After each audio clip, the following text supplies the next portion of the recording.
প্ৰথমটো বানত শোণিতপুৰ জিলাৰ প্ৰায় 22খন গাঁও প্লাবিত হৈছে। যোৱা দুটা দিনত ব্ৰহ্মপুত্ৰ আৰু ইয়াৰ উপনৈসমূহৰ জলপৃষ্ঠ হ্ৰাস হোৱাত নৈ কাষৰীয়া ৰাইজে কিছু স্বস্তিৰ নিশ্বাস পেলাইছে যদিও এতিয়াও বহু অঞ্চলৰ বাসগৃহ আৰু কৃষিভূমি কিছু পৰিমাণে প্লাবিত হৈ আছে। এই বানৰ কবলত পৰি তেজপুৰ চহৰৰ নিকটৱৰ্তী তলগেৰেকী, গৰৈমাৰী, কলিবাৰী, বাটমাৰীত প্ৰায় 122 ঘৰৰো অধিক বাসগৃহ বেয়াকৈ ক্ষতিগ্ৰস্ত হৈছে আৰু গ্ৰাম্য পথসমূহো বোকাময় হৈ পৰাত যাতায়াতৰ অনুপযুক্ত হৈ পৰিছে। যাৰ ফলস্বৰূপে ঐতিহাসিক ভৈৰৱী মন্দিৰ আৰু হনুমান মন্দিৰৰ পথতে আশ্ৰয় শিবিৰত থাকিব লগা হৈছে।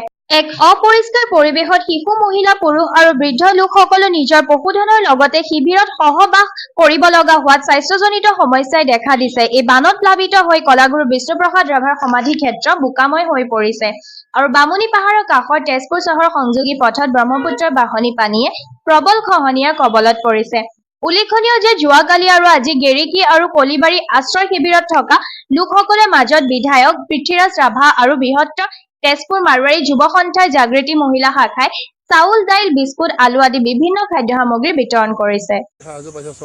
চৰকাৰৰ পিনৰ পৰা এতিয়া চাইছোঁ তো আমি এতিয়া বকৰি চকৰি ভুচি আৰু চাপৰে পাইছোঁ। এতিয়া চৰকাৰৰ পিনৰ পৰা গাঁৱৰ পৰা যোনটো এতিয়া চাউল দিছে ধৰক এতিয়া চাউলটো 1 কেজি 2 কেজি এতিয়া ধৰক 10 ঘৰৰ মানুহ দিছে, 10 ঘৰৰ পোৱা নাই মানুহ এনেকৈ হৈছে ধৰক। এতিয়া যাক চাইছে তাক দিছে, যাক চোৱা নাই তাক এনেকৈ দিয়া নাই মানে এনেকাতে হৈছে আৰু এইটো চাইজটো আৰু মানে এইটোৱে কম আৰু এতিয়া চৰকাৰৰ পিছত আৰু এইটো কম নকওঁ আৰু এতিয়া আৰু দিছে চাউল আৰু দালি দিছে। কেইবাৰ পাইছোঁ? এবাৰে পাইছোঁ চৰকাৰ যিটো ৰিলিফৰ এবাৰে দিছে। বাকী বেলেগ সাহায্য মানুহ আহিছে? বেলেগ সাহায্যৰ মানুহ এতিয়ালৈকে 4 পাৰ্টি 5 পাৰ্টিমান আহিছে দিছে। কি কি দিছে তেওঁলোকে? এতিয়া কিছুমানে তেল দিছে, আলু দিছে, চাউল দিছে, বিস্কুট, পানী বটল এইবিলাক দিছে।